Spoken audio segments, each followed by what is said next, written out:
Let's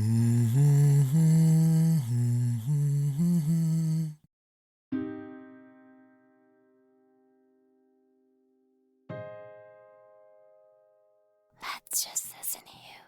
Most of us are taught early on that caring is a virtue. We celebrate the people who show up: doctors, nurses, mental health professionals, teachers, people whose lives are built around helping others survive, heal, learn, and grow. But caregiving didn't start as a job title, it started as instinct. Long before resumes and uniforms, we were hardwired to notice distress, to lean in, to help carry what felt too heavy for someone else to carry alone. And somewhere along the way, that instinct got blurred into expectation, into demand. For some people, caring became more than what they do. It became who they are. The listener, the fixer, the steady one, the one who's always there. Not because they were asked, but because they were always available. And then comes the question, have you ever known, or do you know, someone who is always in need? Someone who always seems to have drama in their lives, be it at home, work, or with some of the neighbors. When the same patterns play out again and again, the mind stops questioning them. Chaos becomes routine. There's a quote often attributed to Albert Einstein: doing the same thing over and over again and expecting different results.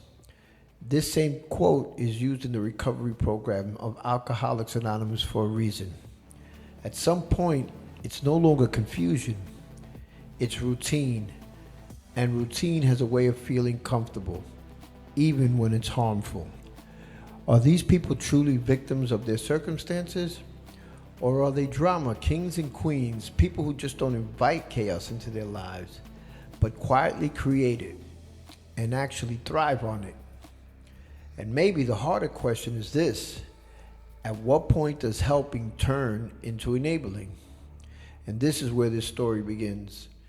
Hello everyone, my name is Victor, and this is Never Have I Had the Urge. One of the most dangerous things about living with chaos or drama every day is that it can convince you it's normal. For some people, chaos isn't something that happened to them later in life. They were born into it. Raised voices, uncertainty, instability, emotional and physical whiplash.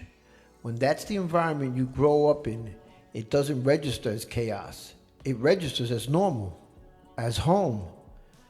And when something is familiar from the beginning, it often follows you forward. From childhood into adulthood, from relationship to relationship, and sometimes from the cradle to the grave.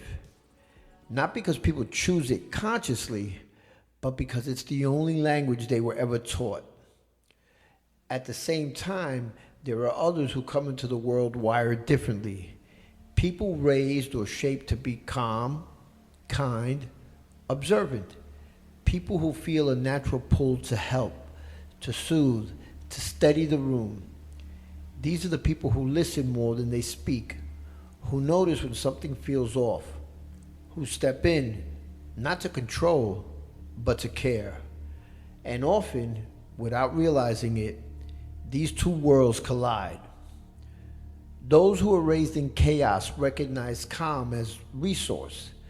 Those who are raised in calm see chaos as something to be healed. The danger isn't in either starting point.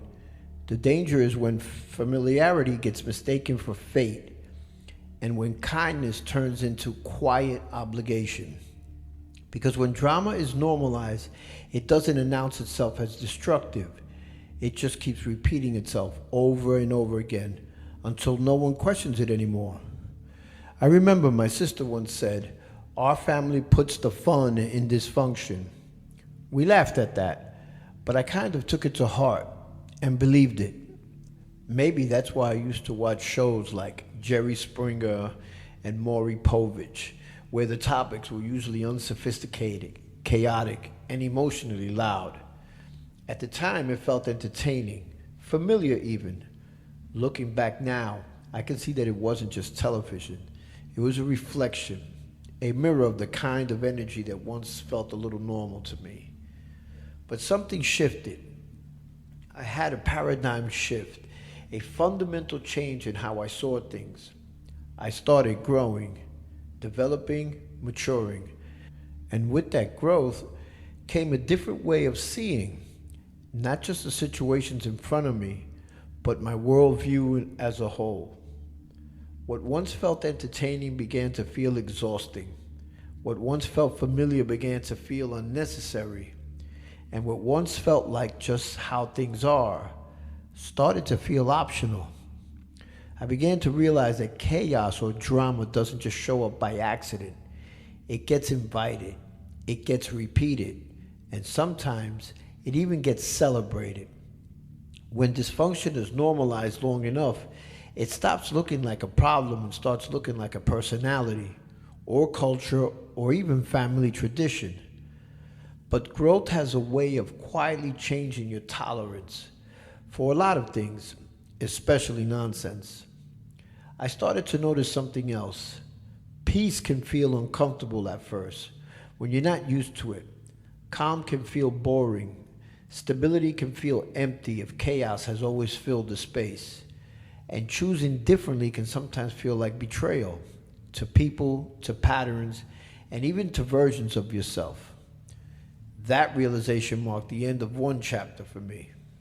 Because once you see that drama is inevitable, that it isn't destiny or character or fate, you're left with a harder truth. At some point, staying in it becomes a choice. Because if drama can feel familiar, why do some people keep returning to it, even when it hurts? If chaos can be familiar, then it also can become a magnet. Once drama has been normalized, it doesn't just disappear when someone gets tired of it. Most of the time, it pulls them back in. Not because it's healthy, but because it offers something that peace doesn't, at least in the beginning. For some people, drama becomes part of who they are. You start to see it turn into identity. There's always something going on, always a situation, always a story. It becomes the way they introduce themselves to the world, through problems, through crisis, through whatever just happened this week. And when the chaos quiets down, even briefly, there's this uncomfortable space left behind. That's when the question creeps in. Who am I when nothing is wrong? Drama also has a strange way of feeling predictable. Even when it's painful, there's a rhythm to it. The same arguments, the same blow-ups, the same apologies, the same promises. People know exactly how it's going to play out because it always plays out the same way. And, as strange as it sounds, that predictability can feel safer than calm you don't know how to live inside of yet. Peace doesn't come with instructions. Chaos does. Then there's the intensity. In chaotic environments, everything feels heightened. Emotions run hot. Conversations are loud. Reactions are immediate. And that intensity can feel like connection, like passion, like meaning. When things finally slow down, calm can feel empty, almost boring by comparison. But real connection doesn't need to drain you to prove it's real. Another reason people return to drama is that peace requires something many aren't ready for yet: responsibility. Peace doesn't leave much room for excuses. There's no constant crisis to point to, no emergency to hide behind. It asks people to sit with themselves, their choices, and the outcome of those choices. Drama gives people something to react to. Peace asks them to respond. And then there's one more piece that doesn't get talked about enough. Growth creates distance. When one person starts to change, when they choose calm, boundaries, or stabilities, it shifts the dynamic. Old patterns get exposed. Roles stop working the way they used to. And sometimes, returning to chaos isn't about loving chaos at all. It's about staying connected to the people who still live there. because peace can feel lonely before it feels freeing. This is where a lot of people get stuck, not between right and wrong, but between familiar pain and unfamiliar calm, between who they've always been and who they're starting to become. Understanding this doesn't excuse destructive behavior, but it does explain why drama, once learned, is so hard to walk away from. Because drama keeps pulling people back. Why do the same people keep getting pulled back into it? You've seen these people before, and not just on TikTok or Facebook. The ones who can't seem to do anything on their own. The ones who can't hold down jobs for long because there's always a reason, always a problem, always somebody else at fault. The ones who let friends, family members, even strangers move in with them again and again, no matter how badly it ends each time. You've seen the ones who stay with partners they know who are cheating. The ones who fight with everyone in public, cashiers, servers, co-workers, strangers, like the whole world is always against them. The ones who turn every situation into a battle, every disagreement into a war. The ones that go into restaurants complaining before they even seated, only to cause drama to get out of paying the bill. And somehow, no matter how different the situation looks, on the surface, the pattern underneath is always the same. There's always chaos, there's always drama, and there's always someone they call afterward. Someone who listens, someone who reassures them, someone who lets them unload everything that went wrong. Again. What makes this dynamic so hard to see clearly is that it doesn't look cruel. It looks like connection. It looks like loyalty. It looks like being there for someone who's struggling. But when the story never changes, when the same problems keep returning and no real action ever follows, something else is happening. At some point, it stops being about needing help and starts being about needing an audience. Now, here's the part where I have to be honest about myself. I haven't always handled things perfectly either. There were times in my life when I dumped my problems on other people, times when I talked more than I listened, times when I leaned on others instead of sitting with my own discomfort and doing the work myself. That's not something I'm proud of, but it's something I had to recognize. With age, growth, learning, and a real willingness to look inward before looking outward, I started to see those patterns for what they were. I began to understand that constantly offloading your issues onto others isn't vulnerability, it's avoidance. And expecting people to carry your unresolved chaos isn't fair, no matter how close they are to you. So I made that shift. I stopped dumping my problems on other people. And just as importantly, I stopped allowing other people to dump theirs on me. Not because I stopped caring, but because I started respecting boundaries, mine and theirs. And once I drew that line, I started noticing how uncomfortable it made people. Not everyone, of course, but the ones who were used to having full access to my time, my attention, my emotional bandwidth. The ones who didn't want solutions as much as they wanted release. When the constant listening stopped, when the automatic rescuing ended, something shifted. Some relationships got quieter. Some conversations got shorter. Some people stopped calling altogether. And that was telling, because when the drama has nowhere to land, it has to stay where it belongs, with the person creating it. That's not easy to accept, for them or for you. There's a certain discomfort that comes with no longer being the to-go person, no longer being the emotional dumping ground, no longer being the one who absorbs everything so everyone else can feel lighter.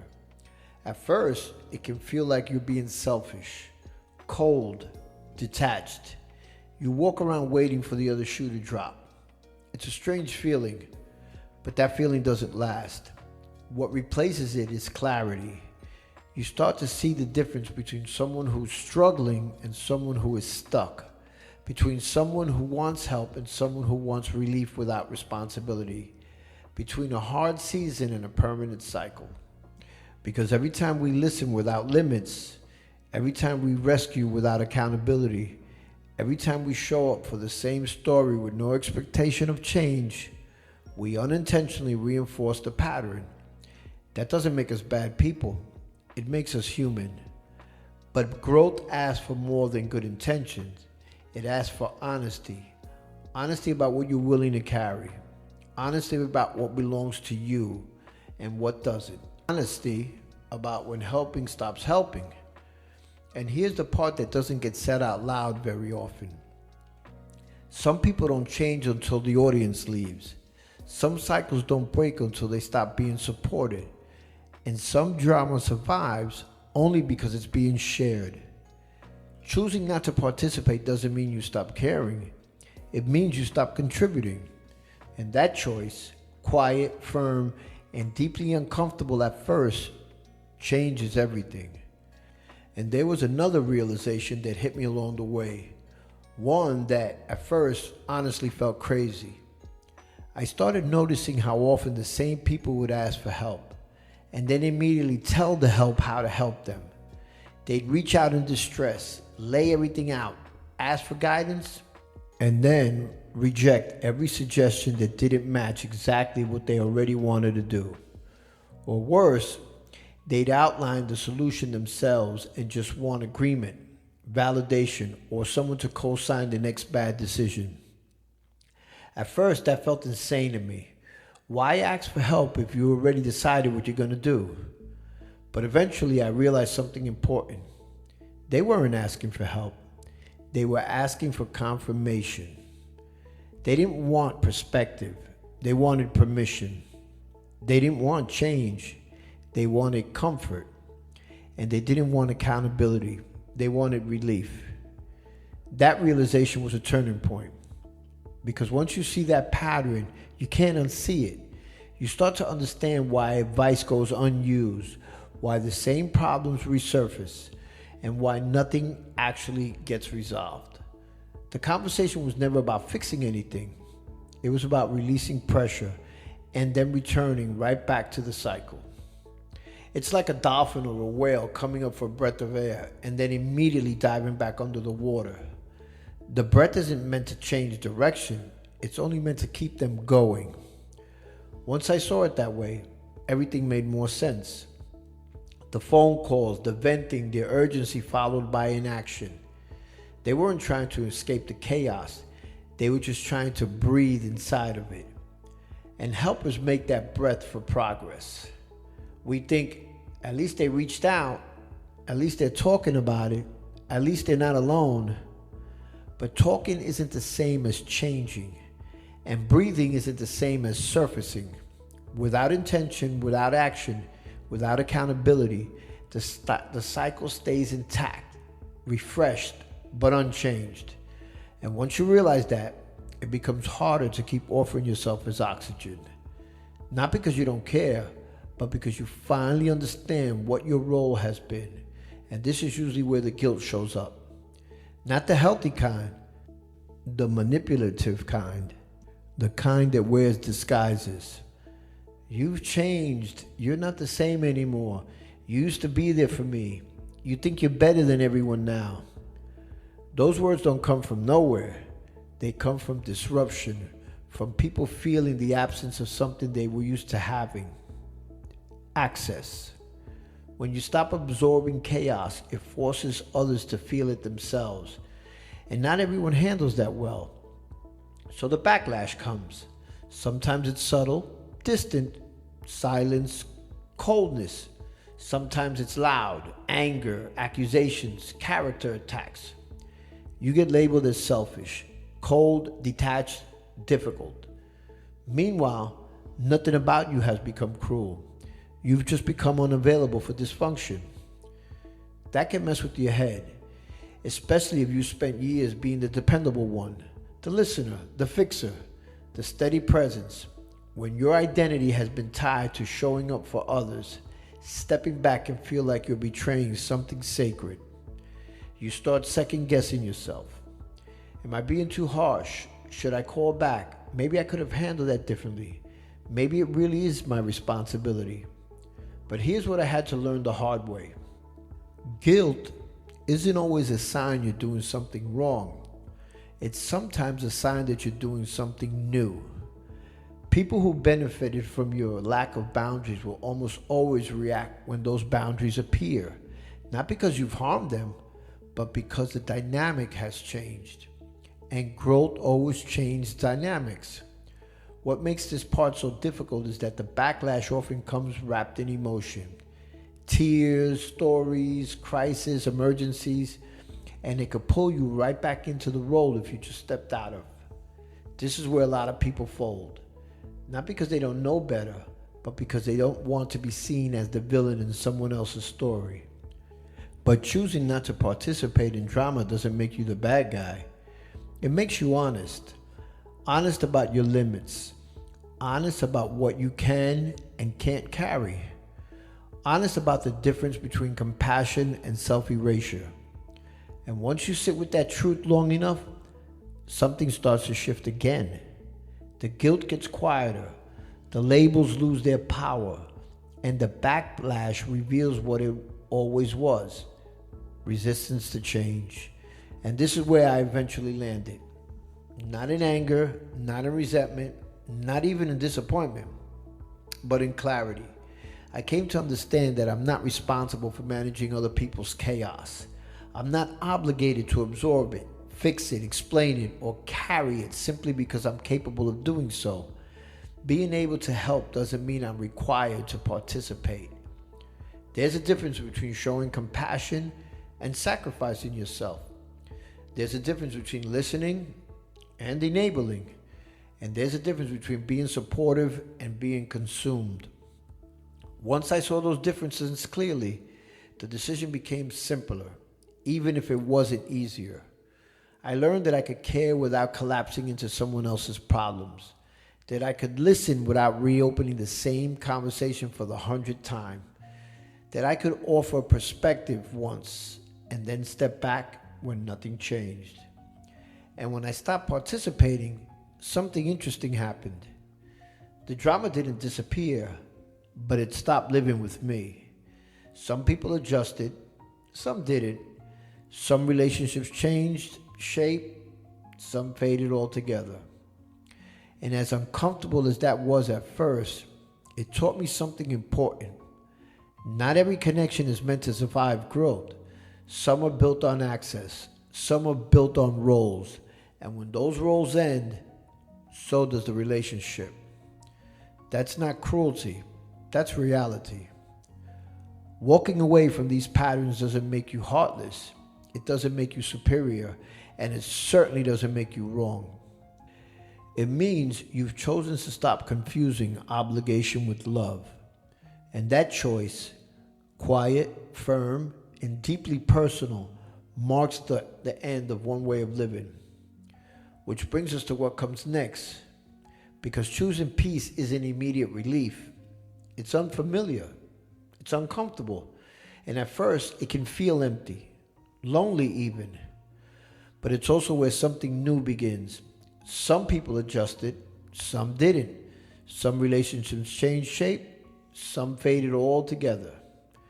And it's important to say this clearly. Those shifts don't always come from friends or family. A lot of times they come from a significant other, a spouse, a partner, someone whose drama slowly starts to change you. Sometimes it happens fast, sometimes it happens slowly. You don't even notice it at first.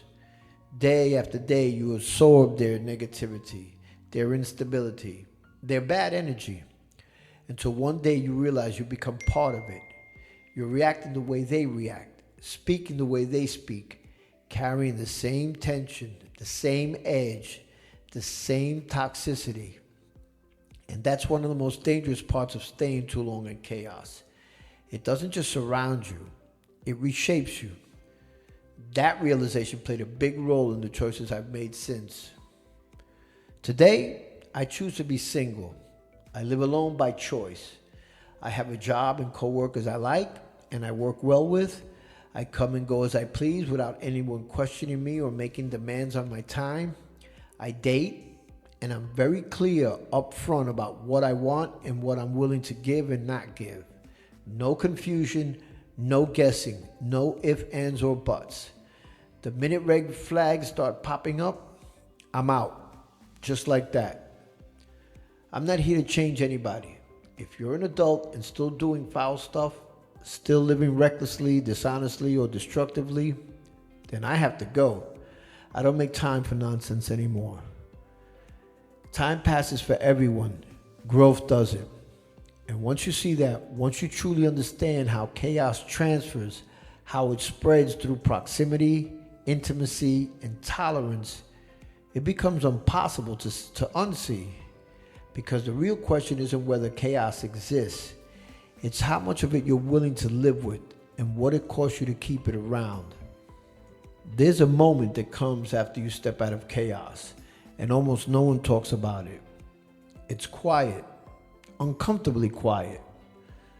Your phone doesn't ring as much, the noise dies down, the constant pull for your attention fades, and for the first time in a long time, there's space. That's when a lot of people panic, because peace doesn't rush in and reward you right away. It doesn't come with fireworks or applause. At first, it feels empty, like something is missing, like you've lost more than you've gained. But what you're really feeling isn't loss, it's withdrawal. When chaos has been a constant companion, your nervous system gets used to it. The urgency, the intensity, the constant stimulation. When that disappears, calm can feel foreign, even unsettling. Peace asks you to sit with yourself, with your choices, with your thoughts. No distractions, no emergencies, no one else's problems to solve. And that's where the real work begins. Because choosing peace isn't passive, it's active. It requires intention, it requires discipline, and sometimes it requires standing alone long enough to figure out who you are without the noise. This is the part no one prepares you for. Peace doesn't feel like relief at first. It feels like exposure. But if you stay there, if you resist the urge to fill the silence with old patterns, something starts to happen.